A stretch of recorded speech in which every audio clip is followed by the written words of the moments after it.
kemudian ada tentang cipta kerja, tentang PPAT, pendaftaran tanah. Namun paling banyak keluar itu mengenai UPA.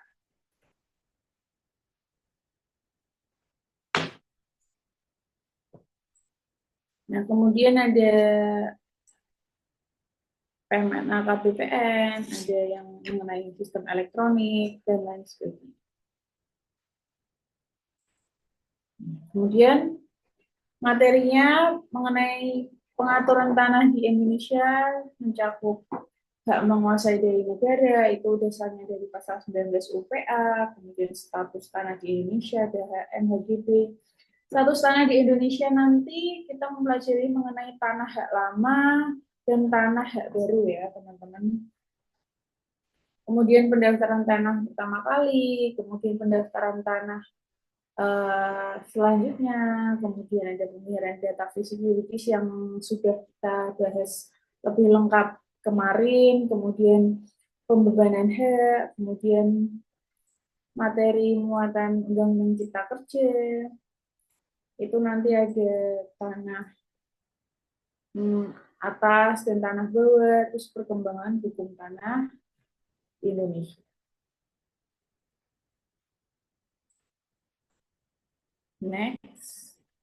Nah ini, pengaturan pertanahan di Indonesia berdasarkan pasal 33 ayat 3, yaitu bumi, tanah, air, dan seisinya dikuasai sebesar-besarnya untuk kemakmuran rakyat. Intinya itu ya, saya nggak begitu hafal. Itu pas kemudian UPA ya, kemudian undang-undang ini mengikuti yang tadi disebutkan di depan.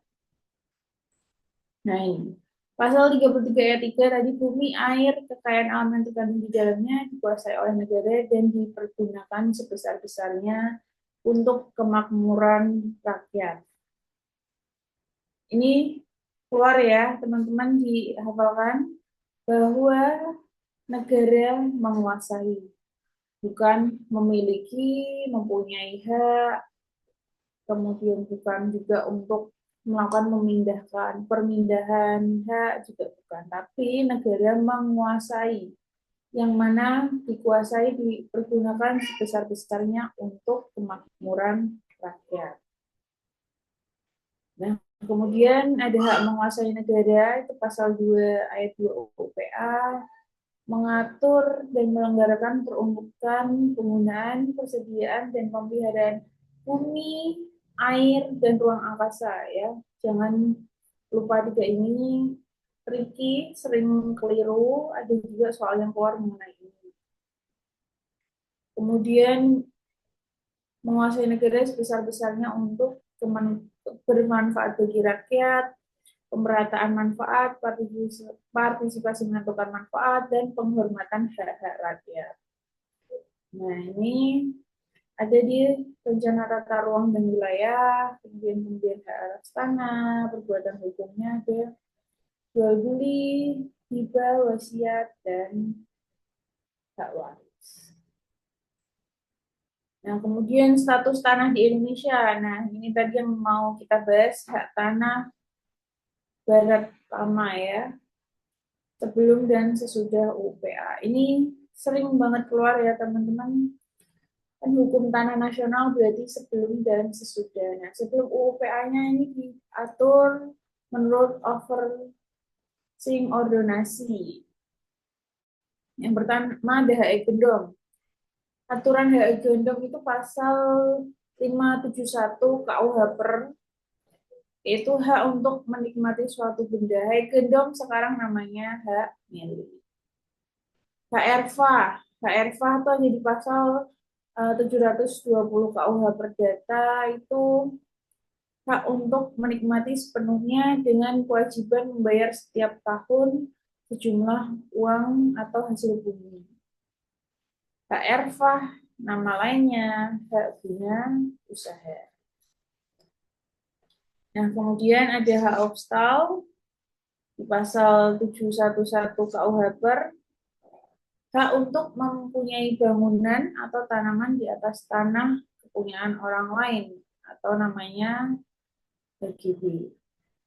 Ya ini empat ini sering keluar hak gebrik, hak pakai atas hasil tanahnya di pasal 756 KUHP ini juga sering keluar. Ini hak gebrik itu hak pakai sekarang ya namanya. Kemudian ada hak-hak yang tidak didaftar menurut ordonasi atau karena berstatus tanah milik adat. Oke, ini hak-hak barat lama ya. Hak agrarian gendong, ya kemudian hak gogolan, hak pukulan, hak sanggan itu ada di ini namanya apa namanya tanah komunal pada setiap daerah. Contohnya kalau hak gogolan itu ada di Jawa Timur, hak tanah komunal di Jawa Timur, terus kalau pukulan itu ada di mana ya? Kalau sanggan kan di Klaten. Kalau pukulan kayaknya di Sumatera. Coba. Nggak pukulan.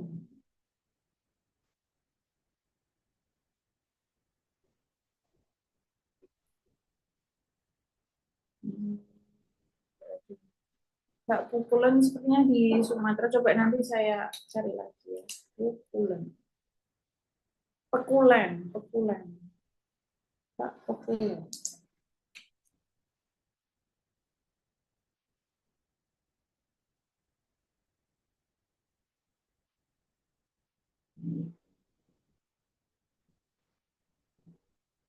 Oh, hak pukulan sama. Ada di itu Jawa Timur ya, teman-teman. Kemudian hak konsesi itu sewa menyewa untuk perkebunan itu ada di Sumatera bagian timur. Kemudian Grand Controller itu tanah juga di Sumatera Timur. Bedanya sama uh, konsensi, kalau konsensi sewa menyewa untuk siapa saja, tapi kalau Grand Controller itu hanya uh, masyarakat biasa selain swapraja. Swapraja itu orang yang bekerja di pemerintah pada zaman dahulu. Kemudian ada Brooklyn itu sewa menyewa dengan jangka waktu tertentu, anggaduh dari kesultanan untuk dikelola dalam jangka waktu tertentu. Kemudian tanah bengkok itu, kalau zaman dulu tanah bengkok itu diberikan untuk mengganti gaji sebagai diberikan pemerintah sebagai pengganti gaji bagi masyarakat yang bekerja pada pemerintah. Kemudian ada lungguh atau pituas, yaitu tanah milik desa. Nah, ini kemarin sudah dijelaskan yang setelah UUPA. Kemudian status tanah di Indonesia, status tanah yang langsung dikuasai negara, yang tidak dilekati suatu hak, bukan tanah wakaf, bukan tanah ulayat, dan bukan tanah aset. Keseluruhan bidang tanah di wilayah NKRI yang tidak dipunyai oleh suatu hak oleh pihak lain. Kemudian tanah yang sudah dipunyai suatu hak, contohnya HM, HGU, dan HPL. Nah, ini belajar, ini cari PowerPoint-nya jangan lupa ya, tanah wakaf, terus tanah ulayat. Tanah negara meliputi tanah yang ditetapkan undang-undang atau pemerintah, tanah reklamasi, tanah timbul, tanah yang berasal dari pelepasan, tanah kawasan hutan, tanah terlantar, tanah hak yang berakhir jangka waktunya, tanah yang semula berstatus tanah negara, dan termasuk tanah musnah. Pasal 2 ayat 3 PP nomor 18 tahun 2021 mengenai aturannya. Nah, kemudian pendaftaran tanah pertama kali kemarin sudah dijelaskan lengkap, bisa dibaca lagi PowerPoint-nya, yaitu rangkaian kegiatan yang dilakukan pemerintah secara terus-menerus berkesinambungan dan teratur. Dalam rangka tertib administrasi pertanahan untuk pemeliharaan data fisik dan data yuridis yang menghasilkan peta dan daftar-daftar tanah, yang menyediakan tersedianya informasi mengenai bidang tanah dan satuan rumah susun termasuk tanda bukti hak serta hak-hak lain yang membebaninya. Ini urutannya ya, daftaran tanah pertama kali. Nah, kondisi pendaftaran tanah, data ini diambil dari seminar sama BPN ya per Oktober 2024. Update banget nih. Total bidang tanah yang terdaftar sebanyak 118,1 juta bidang atau sebanyak 93,7%, yang tersertifikat sebanyak 93,7 juta bidang. Sisanya kemana? Sisanya berarti masih berbentuk letter C, letter D, girik, dan sebagainya. Tapi terbukti ini sudah meningkat setiap tahunnya. Ya, dari 2016 tanah terdaftar baru 46 juta bidang, kemudian naik menjadi 72 juta, 1 bidang, dan yang bersertifikat ada 47 juta, 7 bidang. Yang belum terdaftar dan belum bersertifikat masih lumayan banyak. Dan total bidang tanah di seluruh Indonesia ini ada sekitar 126 juta bidang. Ya. Terus gimana caranya? Ini sistem pendaftaran tanah di Indonesia, publikasi negatif, di mana pihak yang namanya tercantum sebagai pemegang hak dalam buku tanah dan sertifikat masih dimungkinkan adanya gugatan dari pihak lain. Jadi apabila masih ada pihak yang diterima, bisa mengajukan gugatan kepada pihak yang memiliki sertifikat tersebut. Nah, penyelenggara pendaftaran tanahnya Kementerian ATR BPN, pelaksananya kantor pertanahan. Beda ya teman-teman, penyelenggara kementerian, pelaksana kantor pertanahan yang dibantu oleh pejabat lain. Kementerian itu tingkatannya nasional, sedangkan kantor pertanahan tingkatannya daerah. Kemudian jaminan kepastian hukum karena adanya kebenaran data fisik dan yuridis, terus ada yang dicantumkannya ketika membuat akte dicek kebenaran data fisik dan data yuridisnya, kemudian KTP ya ini dan sertifikatnya. Ya. Pelaksanaan pendaftaran tanah. Nah ini pendaftaran tanah pertama kali dengan ini, kemudian pemeliharaan pendaftaran tanah, maintenance. Pemeliharaan pendaftaran tanah ini adanya jual beli, pemasangan hak tanggungan, kemudian adanya pewarisan, kemudian adanya APHB, pembagian hak bersama, atau tukar menukar. Satuan wilayah tata usaha pendaftaran tanah adalah desa atau kelurahan. Satuan wilayah tata usaha pendaftaran tanah HGU HPL adalah kabupaten atau kota. Pendaftaran tanah pertama kali harus memenuhi unsur 3 data. Ya, kemarin ada di latihan soal data administrasi, kelengkapan syarat dari pemohon, data fisik mengenai letak luas batas bidang pertanahan, data yuridis, status kepemilikan bidang tanah berdasarkan alat buktinya. Nah, 3 data ini ya teman-teman, ingat-ingat, dihafalkan. Hak baru adalah hak atas tanah yang diberikan atas tanah negara. Nah ini, hak baru. Surat keputusan pemberian hak oleh pejabat yang berwenang, misalnya HM, HGB atas tanah negara yang berasal dari tanah negara. Tanah negara berasal dari akta PPAT, itu pemberian HGB dan HPL di atas HM, akta APHT, kemudian HMSRS, kemudian nih, tanah wakaf. Tanah wakaf apa sih? Ini cuplikan sedikit ya. Tanah wakaf itu tanah yang berasal dari sertifikat hak milik. Proses pendaftarannya berdasarkan akta ikrar wakaf. Kemudian pendaftarannya melalui keputusan penetapan tanah wakaf. Tanah wakaf ada juga yang berasal dari hak milik adat. Proses pendaftarannya melalui konversi.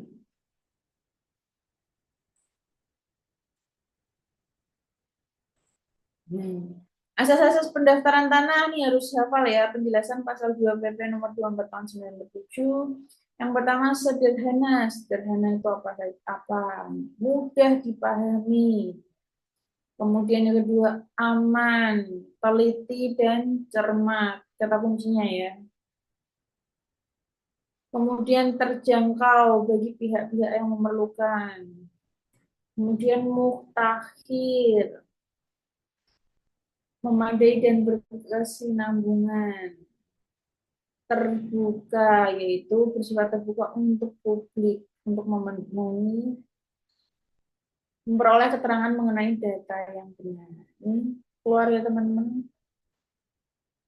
Nah ini kemudian tujuan pendaftaran tanah apa saja? Menjamin kepastian hukum dan perlindungan hukum kepada pemegang hak atas suatu bidang tanah yang terdaftar untuk dengan mudah membuktikan dirinya pemegang hak.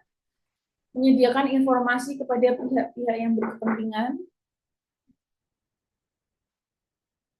Terselenggaranya tertib administrasi pertanahan. Nah, ini juga keluar ya teman-teman. Misal legal penjelasannya. Bukti kepemilikan, bukti lengkap, yaitu atas nama pemegang hak pada waktu UPA dan adanya peralihan hak.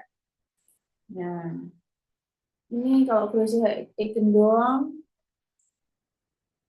yang diterbitkan sampai tanggal pendaftaran. Nah, ini dokumen asli pada yang lama-lama nih, surat bukti hak milik harus diterbitkan peraturan soal praja. Kalau SHM berdasarkan ini, kalau SK pemberian HM dari pejabat yang berwenang.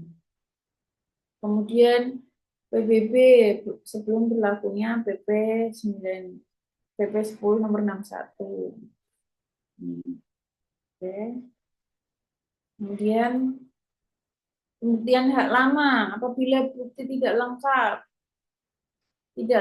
dapat dilakukan dengan bukti lain, misalnya kwitansi pembelian, pembayaran PBB yang dilengkapi dengan pernyataan yang bersangkutan, dan keterangannya dapat dipercaya dari kedua orang saksi dari masyarakat setempat dan tidak mempunyai hubungan kekeluargaan dengan yang bersangkutan. Bukti tidak ada sama sekali bahwa penguasaan tanah itu dilakukan dengan etika baik, telah dikuasai 20 tahun, tetap menggunakan sanksi, ya, keterangan kepala desa, ini kalau nggak ada bukti. Pemeliharaan data, kegiatan pendaftaran tanah untuk menyesuaikan. Perubahan data yuridis apa aja, ada perubahan status hak, ada perubahan pemegang hak, perubahan data fisik, yang masih bingung data yuridis dan data fisik ya. Ini kemarin data fisik ada pemisahan, pemecahan, penggabungan. Nah kemarin ada yang bingung bedanya pecah dan pisah. Nah ini sudah saya rangkumkan. Kalau pemecahan semua bagian dari bidang tanah semula tidak lagi mempunyai identitas lama, dan masing-masing bidang pecahnya dibuatkan sertifikat baru dan sertifikat lama dimusnahkan. Identitasnya masih ada sebagian, bidang tanah hasil pemisahan dibuat sertifikat baru dengan status hak yang sama, bidang tanah yang dipisahkan tetap berlaku dengan luas sisa dari pemisahan. Ini bedanya. Kalau penggabungan, pemegang haknya sama, tidak terdapat beban lain, letaknya berbatasan, status tanahnya sama. Penggunaan dokumen elektronik. Tentang dokumen elektronik itu asalnya dari Undang-Undang Cipta Kerja. Pasal 147. Kemudian hak tanggungan asalnya dari Cipta Kerja juga. Pasal 86 PP nomor 18 tahun 2021. Yang elektronik 7 hari kalender ya, bukan 7 hari kerja ya, hak tanggungan. Ingat-ingat. Jadi meskipun Sabtu Minggu tetap dihitung. Hak tanggungan elektronik nih memenuhi asas keterbukaan, ketepatan waktu, kecepatan, kemudahan, keterjangkauan. Menggunakan dan ini hak tanggungan elektronik, warga elektronik. Nah ini di dalam aplikasi hak tanggungan elektronik ada apa aja nih? Ada pengecekan sertifikat yang dilakukan oleh kantor PPAT, kantor ya, Paipu. Terus pembuatan akta APHT oleh PPAT, pendaftaran berkas HT oleh kreditur, kemudian pemeriksaan berkas HT oleh Kantah, dan penerbitan HT oleh kreditur. Materi muatan Undang-Undang Cipta Kerja di bidang pertanahan dan tata ruang.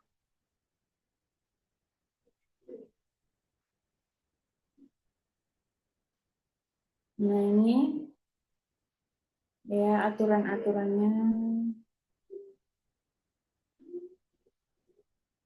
Oke, nanti bisa dibaca. Kemudian perkembangan memperkuat konsep hak pengelolaan dan memperjelas aturan hak atas tanah. Subjek HPL-nya diperluas, insentif penggunaan HPL yang diperluas, pemanfaatan HPL diperluas, hak pengelolaan. Kemudian, nah ini, siklus hak ya. Ini yang harus diingat mengenai HGU, HGB, dan HPL. Ya. HGU dapat diperpanjang 25 tahun. HGB dapat diperpanjang 20 tahun. HPL 20 tahun dan pembaruan 35 tahun. HGB 30 tahun dan HPL 30 tahun. Ini diingat-ingat ya. Apabila tidak dimohon perpanjangan sampai dengan berakhir, maka dimohon pembaruan lama paling lama 2 tahun. Kalau kalian punya sertifikat HGB atau HGU yang sudah mau habis, sebaiknya diperpanjang sebelum mau habis. Daripada terlanjur sudah habis, biayanya lebih mahal. Karena pertama sertifikat tersebut harus dihidupkan kembali.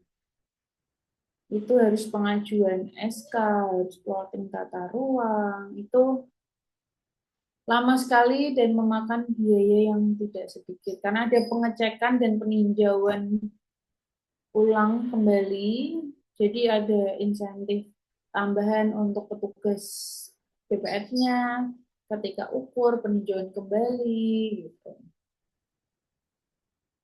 Dan otomatis tanah yang mati tersebut dikuasai langsung oleh negara menjadi kewenangan menteri. Jadi hati-hati. Ini jangka waktu HPL, jangka waktu HGB, HGU, ya. Ini HMSRS, asas pemisahan HMSRS orang asing. Ini yang kemarin menanyakan mengenai HGB di atas tanah negara, HGB di atas HPL bisa nggak? Bisa. Ya. Subjek HMSRS, WNI, Badan Hukum Indonesia, WNA, Badan Hukum Asing, ya.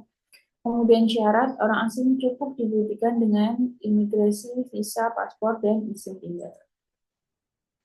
Nah ini ruang atas tanah dan ruang bawah tanah.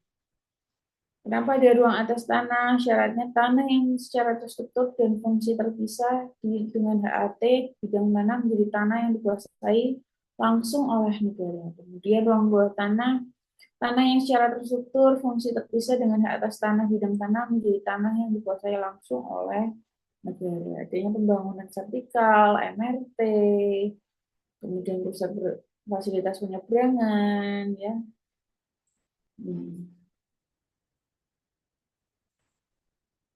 Penggunaan dokumen elektronik, ya, penyelenggaraannya ini aturan-aturan elektronik diingat jangka waktunya, kemudian pembuatan akta secara elektronik sudah bisa ya, cuman belum ada rapat bersama dengan PPI 4 mengenai akta elektronik.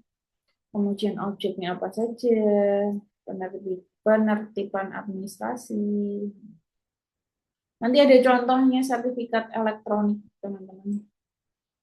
Nih, HGB di atas CPL bisa nggak? Bisa. Satu di atas CPL. Ya. Ini contohnya. Atas tanah pada ruang bawah tanah nih. Contohnya kereta bawah tanah.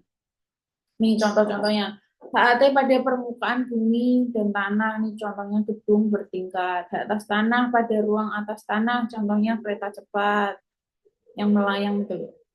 Nih, hak atas tanah pada ruang atas tanah. Nih contohnya apa nih? Yang tiang trafo dulu. HGB di atas HPL. Nah, ini contohnya teman-teman. Kalau nggak tahu gambarnya kayak gimana. Nah, ruang bawah tanah tuh dalam ada yang dangkal. Kalau dalam di atas 30 meter, ada yang 30 meter ke atas berarti jangkau. Diperlukan izin dari Kementerian KKP. Izinnya pakai apa? Pakai OSS. Nah ini. Oh ini yang di bank tanahnya. Kembali lagi ke ini ya. Izin-izin sekarang memerlukan keahlian OSS teman-teman. Jadi nanti apa belajar sedikit-sedikit mengenai OSS karena Kementerian Agraria dan Tata ruangnya itu sebagian besar ada izin tata ruang juga berkaitan dengan OSS. Nanti belajar mandiri mengenai tata ruang ya. Karena kebanyakan kita belajarnya tentang agri. Kemarin Bang Tanah ada yang tanya ya, ini sedikit sekali dengan tentang Bang Tanah, tetap harus belajar mandiri lagi mengenai Bang Tanah ini melalui PP 64 tahun 2021. Selama ini dikenal adanya tanah negara, tetapi secara de facto pemerintah tidak dapat mengendalikan tanah tersebut. Pemerintah hanya sebagai land administrator, tidak bisa berfungsi sebagai eksekutor. Perlu solusi bagi pemerintah untuk memiliki fungsi eksekutor dengan cara membentuk bank tanah. Nah, optimalisasi peran pemerintah ini dari Kementerian ATR BPN, ada bagian tata ruang, ada administrasi, ya. Ini terus kemudian langsung ke bank tanah, di Dewan Pengawas Bank Tanah dan staf bank tanah, ya. Bank Tanah, badan khusus yang merupakan badan hukum di Indonesia yang dibentuk oleh pemerintah pusat, diberi kewenangan khusus untuk mengelola tanah. Fungsinya perencanaan, pengolahan, pengadaan, ya. Menjamin ketersediaan tanah dalam rangka ekonomi berkeadilan. Dan juga lagi-lagi kepentingan reforma agraria. Bentuknya kekayaan negara yang dipisahkan, bank tanah berkedudukan di ibu kota negara dan mempunyai kantor perwakilan di seluruh wilayah. Jadi bank tanah ini, karena pemerintah biasanya kalau misal suatu tanah menjadi tanah negara itu bersifat administratif saja, nggak bisa langsung eksekusi dibikin kantor gitu, belum bisa. Nah ini bank tanah yang mengelolanya, mengontrol gitu. Tanah yang dikelola bank tanah diberikan hak dan pengelolaan di atasnya dapat diberikan hak atas HGU dan HGB. Hak pakai juga berdasarkan HGB. Jangka waktu HGB di atas pengelolaan diberikan perpanjangan jangka waktu hak dan pembaruan sekaligus apabila diperjanjikan. Hak atas tanah dapat dibebani hak tanggungan untuk mendukung kegiatan operasional bank tanah diberikan HGB atau hak pakai di atas hak pengelolaan. Bank tanah menjamin ketersediaan tanah untuk kepentingan umum, sosial, pembangunan nasional, pemerataan ekonomi, konsolidasi lahan, dan reforma agraria. Nah ini, menyelesaikan permasalahan penataan ruang. Jadi jarang banget bahas mengenai tata ruang kebanyakan agraria ya dari UPA. Tata ruang ini apa aja gitu. Ada integrasi kebijakan pengaturan ruang dan rencana tata ruang, streamlining penyederhanaan produk rencana tata ruang, pencerpatan penyediaan rencana tata ruang melalui Bantek dan Bintek, penyusunan tata ruang, penyediaan peta dasar ini RTDR dan RTB itu tuh panjangannya apa ya? Bentar, saya kok lupa RTDR, RTB itu dalam OSS seringnya. RTDR rencana detail tata ruang, jadi nanti ada bentuknya seperti map-map kecil, kayak peta kecil gitu. Itu skill dasar yang harus dipunyai ketika input OSS untuk model di atas 10 M, gitu. Penyediaan peta dasar, kemudian digitalisasi dan transparansi masyarakat tata ruang, penyesuaian kegiatan pemanfaatan dan perizinan usaha. Nah, ini lumayan sulit karena terobosan dari Undang-Undang Cipta Kerja di mana perizinan itu bisa keluar dalam 5 menit, tapi itu untuk yang modelnya di bawah 1 M, itu bisa keluar dari 5 menit. Yang memprakarsai OSS ini itu Pak Luhut Panjaitan. Gitu. Jadi izin sekarang muncul. Untuk yang di bawah 1 M. Ini kebijakan baru pasca terbitnya PP nomor 18 tahun 2021, alat bukti tertulis tanah bekas hak baret dinyatakan tidak berlaku dan statusnya menjadi tanah yang langsung dikuasai oleh negara. Pendaftaran tanah bekas hak baret yang dimaksud pada ayat 1 berdasar pada surat pernyataan penguasaan fisik mengetahui 2 orang saksi dan bertanggung jawab. Nah, ini tanah tersebut benar dikuasai langsung oleh negara, bukan tanah hak milik. Dikuasainya 20 tahun dan tetangga kanan kiri tahu dan juga pakai urut. Nah, ini kemarin yang penasaran bentuk sertifikat elektronik seperti apa. Nah, ini aturannya dalam Undang-Undang Nomor 11 Tahun 2008, Undang-Undang ITE, di Undang-Undang Cipta Kerja pasalnya ini dibaca penggunaan dokumen elektronik. Oke, nah konsep dan bentuk isi sertifikat. Nah, ini contohnya sertifikat elektronik nih ya. Sudah tidak menggunakan hak milik atau HGB nomor berapa gitu. Jadi susah ya kalau sama staf itu HM berapa udah nggak bisa lagi. Karena misalnya itu pemegang haknya namanya siapa. Ini NIB-nya ya. Mungkin ada pemegang haknya, batasannya apa. Ya, ini. Dan ini QR code-nya lagi-lagi bisa download aplikasi Sentuh Tanahku. Jadi ketika di-scan nanti muncul.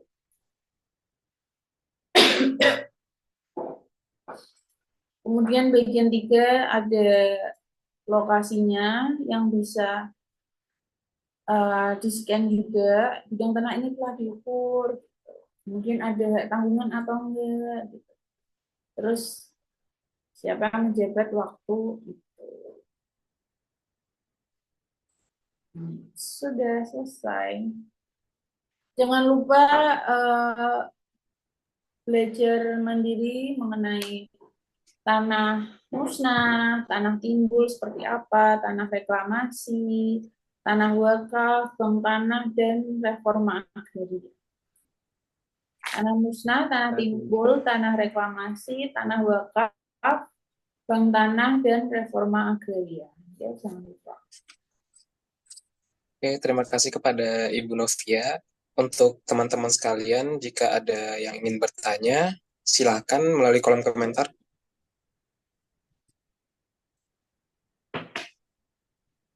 Oke, untuk peran dari Kak Ramadhani, bangunan yang di atas laut atau pesisir laut itu bagaimana ya? Ini, bentar.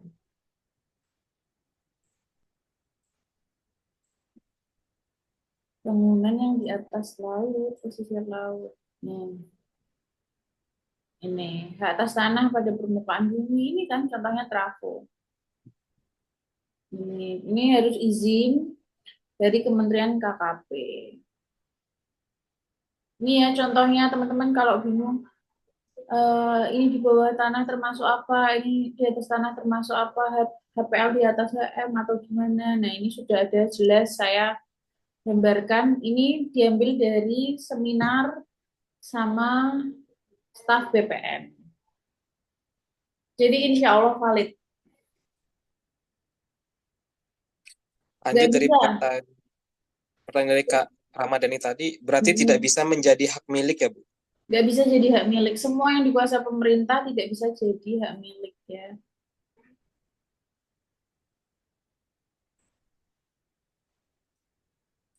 Jika ada teman-teman yang ingin bertanya, bisa langsung dari kolom komentar sebelum kita memasuki sesi soal ya, Bu.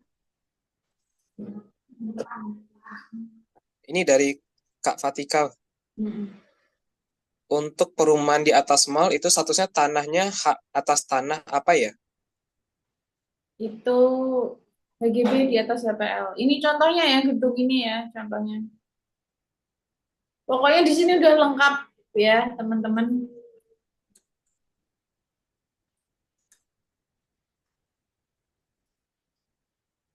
Jika ada teman-teman yang ingin bertanya lagi, silakan. Ini dari Kak Dila. Mohon maaf melenceng dari materi, Bu. Ujiannya kan ada 100 soal. Apakah itu wajib diisi semua atau bagaimana? Terima kasih Oke. untuk ujian. Hmm. Kemarin ada yang belum ikut itu seminar saya yang gratis itu, tips Sepertinya and belum. trick lulus UPAD. Pada belum ikut ya?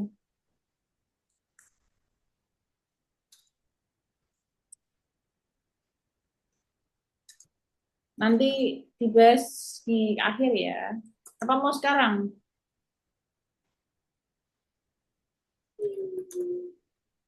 Boleh kalau bisa sekarang, sekarang. Kalau nanti juga nggak apa-apa. Oh ya nggak sih materinya kemarin itu ya?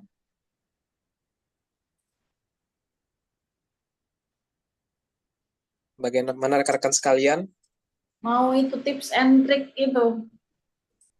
Boleh. Ini kayaknya pada malam mingguan semua, Bu, kayaknya, Bu. Jadi Daripada nggak ada yang mingguan nanya. boleh Iya, sebentar boleh, ya. ayo. Saya cari dulu materinya. Nggak apa-apa, kita balik ke tips and triknya sebelum kita lanjut soal.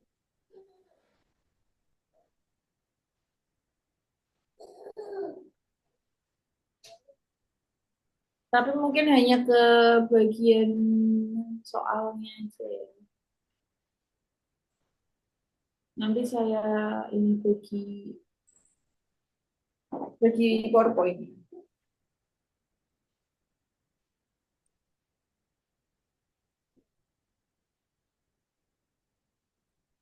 Enggak.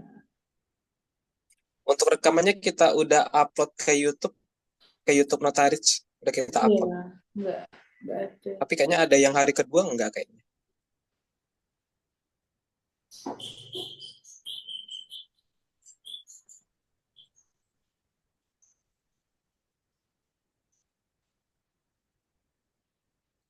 Hmm. Ketemu filenya. Ketemu. Ini mau di-share.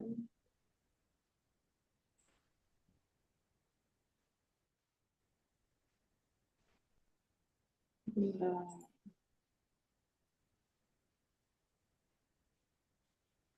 Oke, share screen.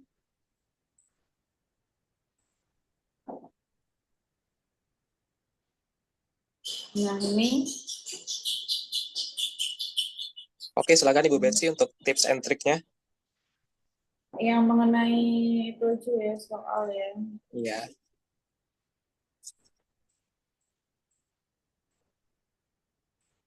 Oke. Mengetahui trik penilaian ya. Jadi jumlah soal ujian itu 100 soal pilihan ganda. Nilai tertinggi dari 100 soal tersebut yaitu 189,999.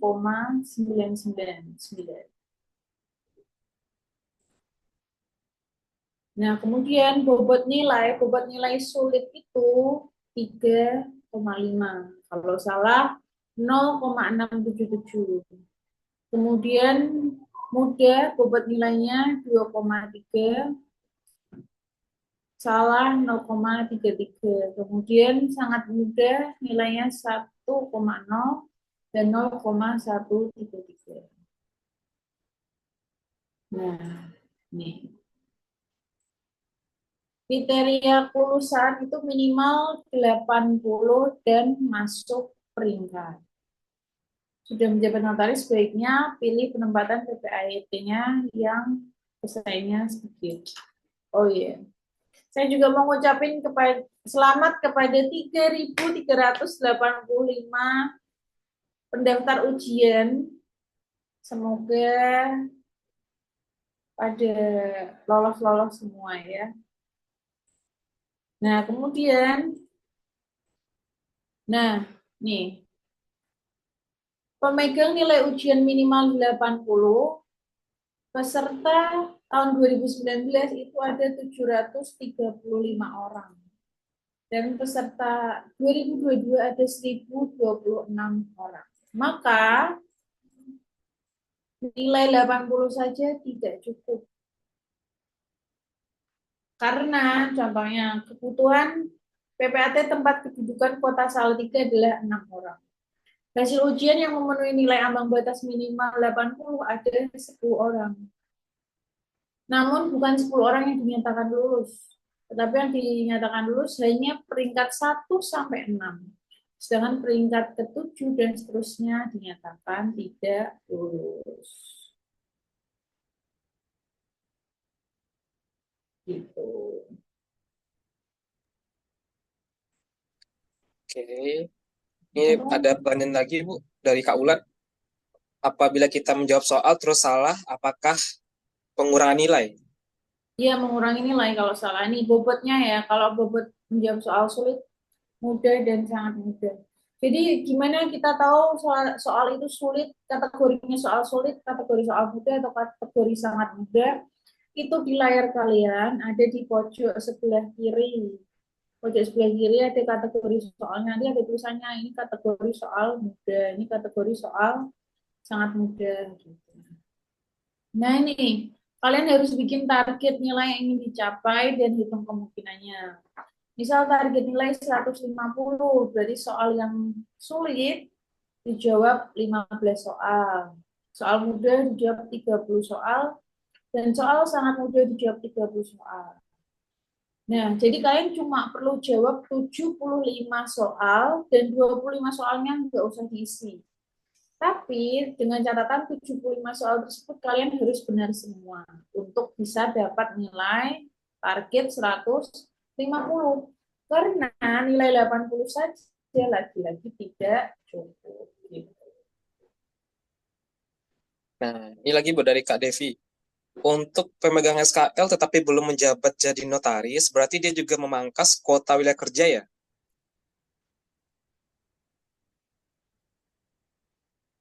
Gimana? Ini yang bagi yang pemegang SKL. Mau pemegang Berarti mereka SKL kalau ya, udah notaris nggak apa-apa. tapi yang belum menjabat jadi notaris. Kalau belum menjabat jadi notaris harus masuk peringkat. Berarti mereka juga memangkas kuota wilayah kerja yang direbutin ya? Mm-mm. Ini dari Dikerjakan Kak, yang kemungkinan bisa. ini dari Kak Suci. Untuk peserta UPAT yang sudah menjabat notaris belum memiliki SKL dan mengambil wilayah kerja sesuai dengan notarisnya untuk formasi 4 orang jika nilai masuk passing grade, apakah peserta ini mengambil formasi dari 4 orang tersebut? Kalau Bagaimana ya Bu? notaris mengambil wilayah kerjanya sesuai notarisnya cukup minimal nilai 80. Langsung auto lulus ya kalau udah jadi notaris. Hmm? Oke, lanjut dari ini dari Kak Dila. Hmm? Ini tidak harus menjawab semua soal ya. Iya, nggak Dikerjakan harus. yang bisa dikerjakan. Cukup jawab 75 soal aja. Berarti tidak memangkas kuota 4 orang ya, Bu? Yang pertanyaan Iya. dari Kak Ruli. Oke, Ia tidak memangkas kuota 4 orang. oke lanjut ke pembahasan soal, Bu, atau gimana? Hmm. Oke, rekan-rekan, kita masuk ke pembahasan soal tentang hukum tanah nasional. Jika ingin jawab, bisa langsung lewat komentar. Nomor pertama, atas dasar ketentuan dalam pasal 33 ayat 3 Undang-Undang Dasar 1945 dan hal-hal sebagai yang dimaksud dalam pasal 1, bumi, air, dan ruang angkasa termasuk kekayaan alam yang terkandung di dalamnya itu pada tingkat tertinggi dikuasai oleh negara sebagai organisasi kekuasaan seluruh rakyat. Di bawah ini kalimat mana yang bukan bermakna dalam perkataan dikuasai? A. Bukan berarti dimiliki. B. Memberi wewenang kepada negara sebagai organisasi kekuasaan seluruh rakyat pada tingkatan tertinggi. C. Dikuasai oleh negara guna pengaturan sebesar-besarnya untuk kemakmuran rakyat. D. Dikuasai negara untuk pengaturan penguasaan, penggunaan, pemilikan, dan permanfaatan jual beli tanah. Ada yang jawab C, Bu? Betul? Ya, jawabannya C. Betul. Jawabannya C. Ini ada di penjelasan. Bentar, saya tulis dulu.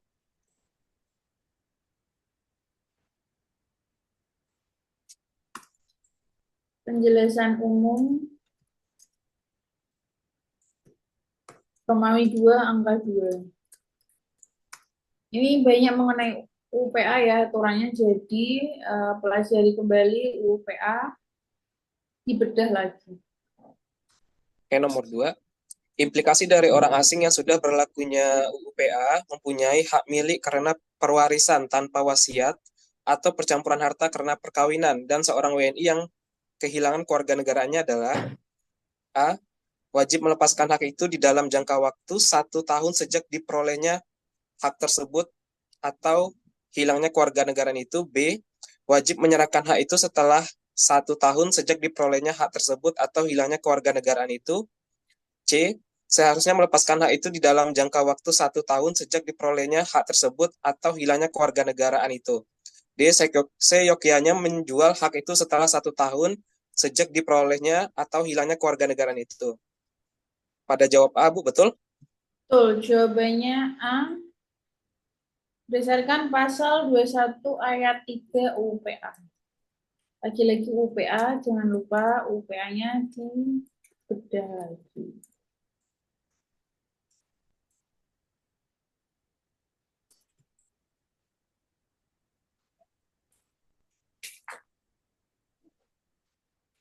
Oke, nomor 4. Hak untuk mengguna dan atau memungut hasil dari tanah yang dikuasai oleh negara atau tanah milik orang lain yang memberi wewenang dan nomor 3 ya, sorry. Hak guna usaha bisa dipindahkan ke tangan pihak lain hanya warga negara Indonesia dan badan usaha yang dibentuk berdasar Undang-Undang Indonesia dan berdomisili di Indonesia dapat memperoleh hak penjelasan umum. Romawi 2 angka 2 UUPA mengatur penggunaan tanah merupakan hak menguasai negara dalam penjelasan umum angka 2 Romawi 2 angka 2 huruf A UPA pasal 21 ayat 3 UPA pertanian, Dan peternakan, nanti soal perikanan kompetensi. merupakan peruntukan untuk HGU. Hak guna usaha dapat digunakan sebagai kolateral pinjaman dengan menambahkan hak tanggungan tersebut dengan istilah. Belum ada yang jawab, Bu? Ya, jawabannya A. Security title. Seperti itu. Kita lanjut nomor 4. Hak untuk menggunakan dan atau memungut hasil dari tanah yang dikuasai langsung oleh negara atau tanah milik orang lain yang memberi wewenang dan kewajiban yang ditentukan oleh pejabat yang berwenang memberikannya atau dengan perjanjiannya dengan pemilik tanah disebut. Jawabannya Oke. Jawabannya nomor 4 A, hak pakai karena hak ini diatur dalam pasal 41 pasal 41 ayat 1 UPA.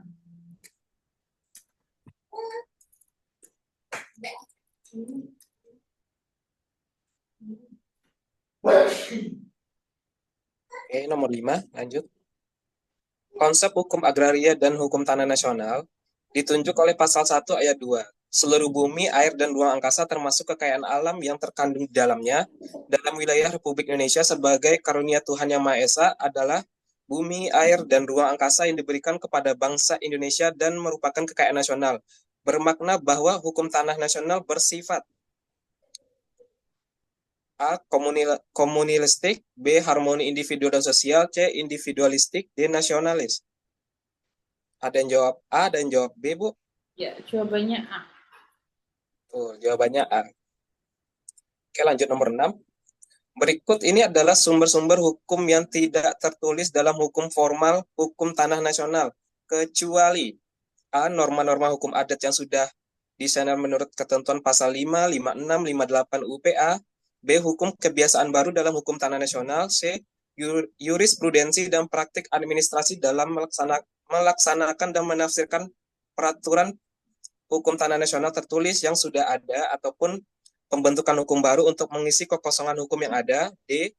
Norma hukum adat atas pemikiran masyarakat barat yang individualistik, liberal, dan pengaruh masyarakat feodal yang telah dilakukan unifikasi dan harmonisasi sesuai dengan azas-azas, tata susunan, dan semangat masyarakat yang berpaham Pancasila.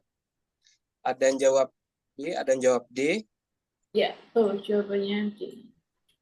Jawabannya D ya, kecuali. Oke, nomor 7. Syarat berlakunya hukum adat dan peraturan dalam UU PA kecuali A. Diatur dalam pasal 65 yaitu norma hukum adat berlaku sepanjang harmonis dan sudah disenat dan sepanjang berlaku untuk komunal dan berbasis sosial. B.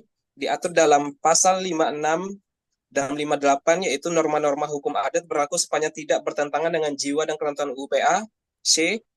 Diatur dalam pasal 5 sepanjang tidak bertentangan dengan kepentingan nasional dan negara yang berdasarkan atas persatuan bangsa dan sosialisme Indonesia. D.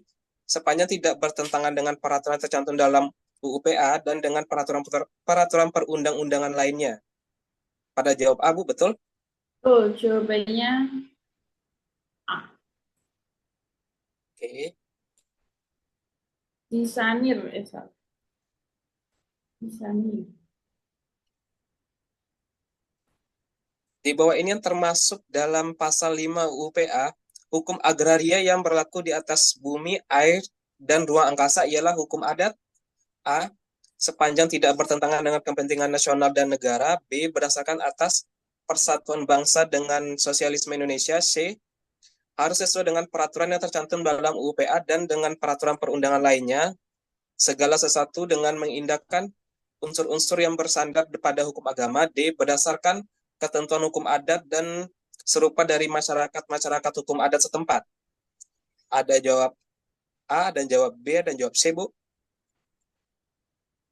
Jawabannya D. Tidak termasuk ya. Tidak termasuk. Oke, kita lanjut nomor 9.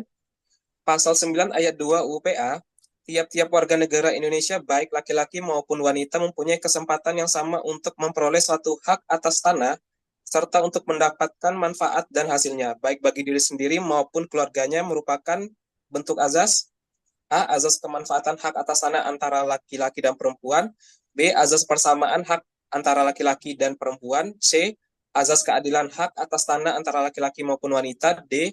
Azas persamaan kewajiban hak atas tanah antara laki-laki dan perempuan. Ada yang jawab D dan A, Bu? Jawab jawabannya. Jawabannya B. Nomor 10.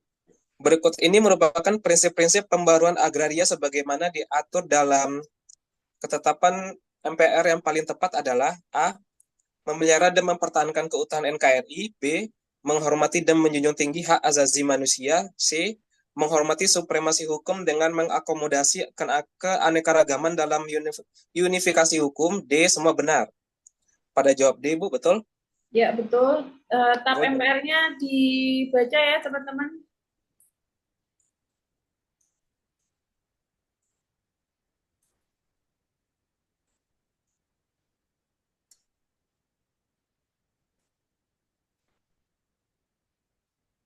Nomor 11.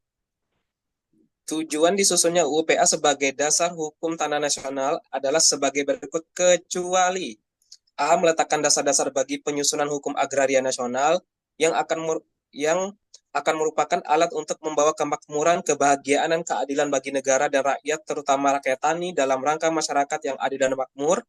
B.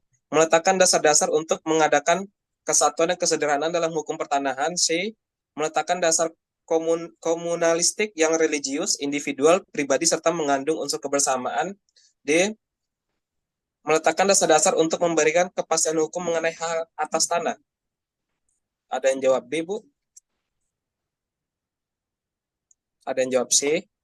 C, ini ada pribadinya.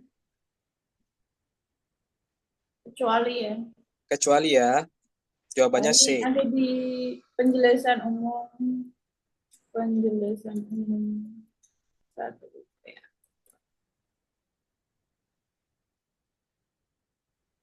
Oke, kita lanjut nomor 12.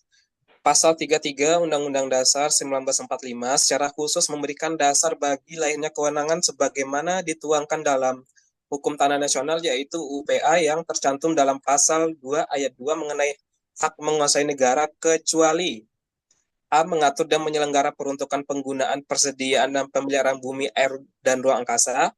B. Mengatur dan menyelenggarakan serta memanfaatkan peruntukan penggunaan, persediaan, dan pemeliharaan sumber daya agraria.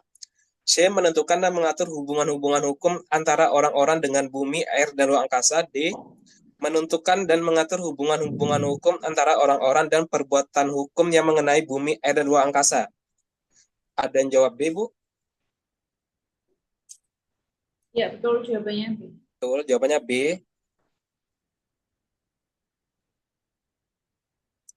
Oke, kita lanjut nomor 13. Dalam UPA diatur macam hak atas tanah yang diberikan kepada subjek hak yang memenuhi syarat. Di bawah ini adalah macam hak atas tanah sesuai dengan UUPA, kecuali A. Hak milik, B. Hak membuka tanah, C. Hak sewa, D. Hak memungut hasil perkebunan. Jawabannya, dan Jawabannya jawab C dan jawab B. kecuali D. Kecuali ya rekan-rekan sekalian, jawabannya D. Hak memungut hasil perkebunan. Pasal 16 ayat 1.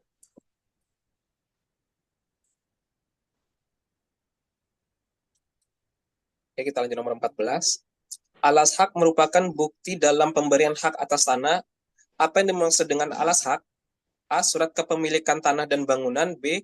Sertifikat hak atas tanah. C. Alat bukti yang berupa bukti tertulis, keterangan saksi, maupun pernyataan yang bersangkutan. D. Akta PPAT. Pada jawab C, Bu. Betul? Jawabannya C. Betul, jawabannya C. 15. Hak guna usaha dihapus karena A. Jangka waktunya berakhir. B. Dicabut untuk kepentingan umum. C. Tanahnya dijual. D. Jawaban A dan B benar. Jawabannya D. Jawabannya D. Ini Jangka waktunya berakhir atau dicabut untuk kepentingan umum. Oke, kita lanjut nomor 16. HGB paling lama diberikan kepada perusahaan perumahan dengan jangka waktu A. 10 tahun, B. 15, C. 20, D. 30. Pada jawab D, Bu, betul? Ya, betul.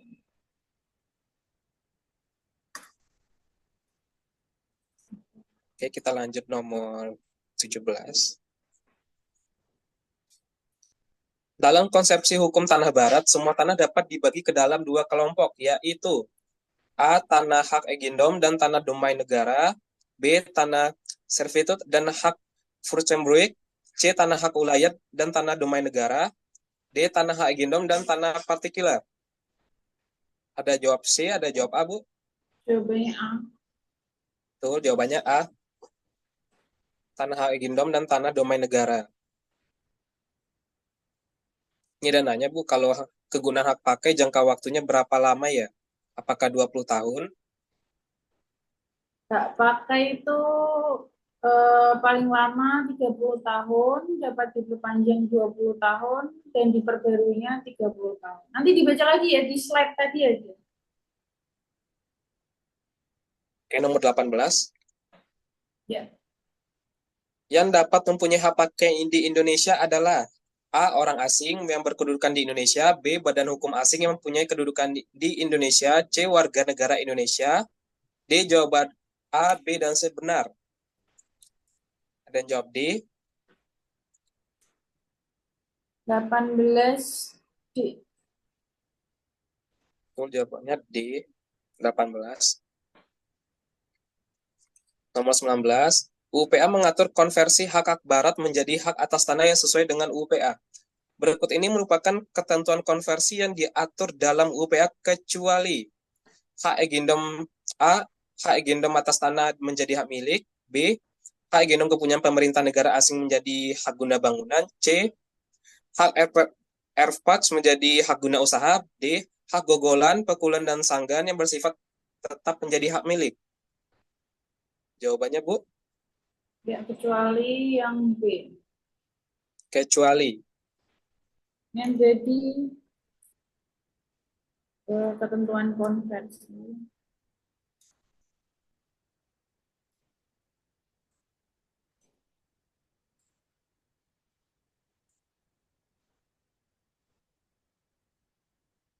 Oke, kita lanjut nomor 20.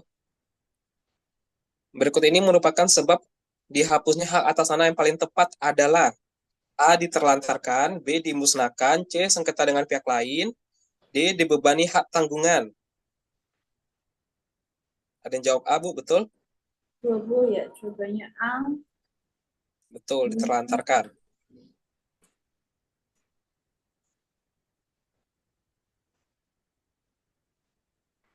Yang nomor 19 ini hak agendum kepunyaan pemerintahan negara harusnya menjadi hak pakai, bukan hak guna bangunan ya, teman-teman. Oke, kita lanjut nomor 21. Tanah yang dapat diberikan dengan hak guna usaha adalah A. Tanah negara, B. Tanah hak milik, C. Tanah kawasan hutan, D. Semua benar. Jawabannya A. Tanah benar. Jawabannya A. Tanah negara. Ya.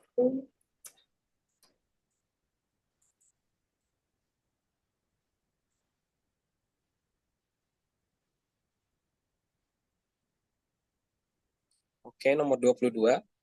Hak atas tanah apapun yang ada pada seseorang tidaklah dapat dibenarkan bahwa tanahnya itu akan dipergunakan atau tidak dipergunakan semata-mata untuk kepentingan pribadinya.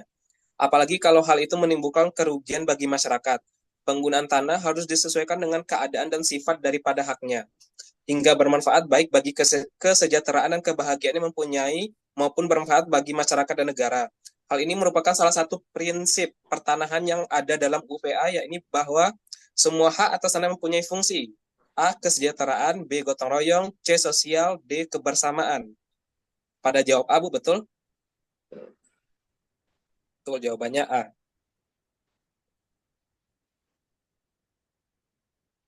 Oke, kita lanjut nomor 23. Berikut ini merupakan prinsip-prinsip hukum tanah nasional kecuali A. Nasionalitas, B. Hak menguasai negara, C. Individual, D. Pengakuan hak ulayat. Pada jawab C, Bu, betul? Betul. Betul, jawabannya C.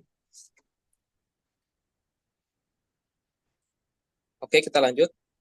Nomor 24, ketentuan mengenai hak agendum diatur dalam A. Pasal 756 KUH Perdata, B. Pasal 720, C. Pasal 711, D. Pasal 570. Ada yang jawab B, Bu? Betul? Ada yang jawab D juga? Oke, jadi pasal 756 itu tentang hak gebruik ya. Kemudian pasal 720 itu mengenai hak erfa. Pasal 711 itu tentang hak obstal. Pasal 570 mengenai hak agendum. Ingat-ingat ya, teman-teman. Tolong dituliskan aja, Bu, untuk ininya keterangannya. Hak gebruik. Hak erfa. 711 obstal.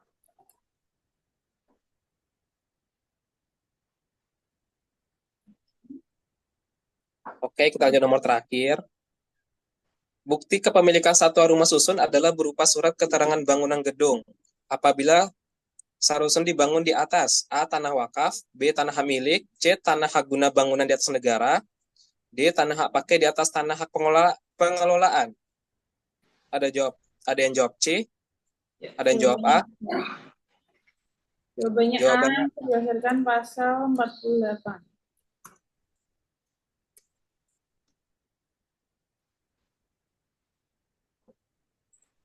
oke. Untuk sesi soalnya kita berakhir, rekan-rekan sekalian. Sebelumnya Bu, kalau untuk yang hukum pertanahan nasional ini biasanya keluar soal apa ya? Oke. Hukum pertanahan nasional itu kebanyakan tentang UPA, jadi dibuka lagi UPA-nya, dipelajari lagi di setiap pasalnya. Memang pasal UPA ini banyak ya, jadi harus diperhatikan. Terus kemudian tanah-tanah hak lama, misalnya di HI Gendong jadi hak milik, HRFA jadi HGU, itu juga akan sering keluar. Kemudian pelajari tentang secara mandiri tentang reforma agraria, tanah reklamasi, tanah wakaf, bank tanah, ya itu. Terus kemudian bedanya tanah ulayat dan tanah swapraja, ya itu dipelajari kembali. Nah, ini ada nanya Bu, biasanya pasal yang mana aja yang keluar di UPA-nya? Ini di latihan soal ini udah saya tuliskan pasal-pasalnya yang sering keluar, nanti dipelajari lagi, dibuka lagi UPA-nya. Karena hukum tanah nasional ya dasarnya dari UPA. Oke, rekan-rekan sekalian, untuk besok tentang organisasi kelembagaan yang dibawakan oleh Ibu Nur Atika, beliau merupakan analis hukum pertanahan juga di kantor BPN Lampung. Insya Allah beliau besok bisa memberikan materi kepada kita semua. Ya, Dan juga Ibu Novia juga hadir ya Bu? ya hadir. Ya, oke. Terima kasih rekan-rekan semua. Sampai jumpa besok untuk hari terakhir. Dan setelah itu kita ada ini juga ya Bu, simulasinya juga ya. Kita udah bikin soal, Ya. nanti kita kita kirim ke grup di hari terakhir. Oke semua, terima kasih banyak. Wassalamualaikum warahmatullahi wabarakatuh. Sampai Ya. jumpa. Terima kasih.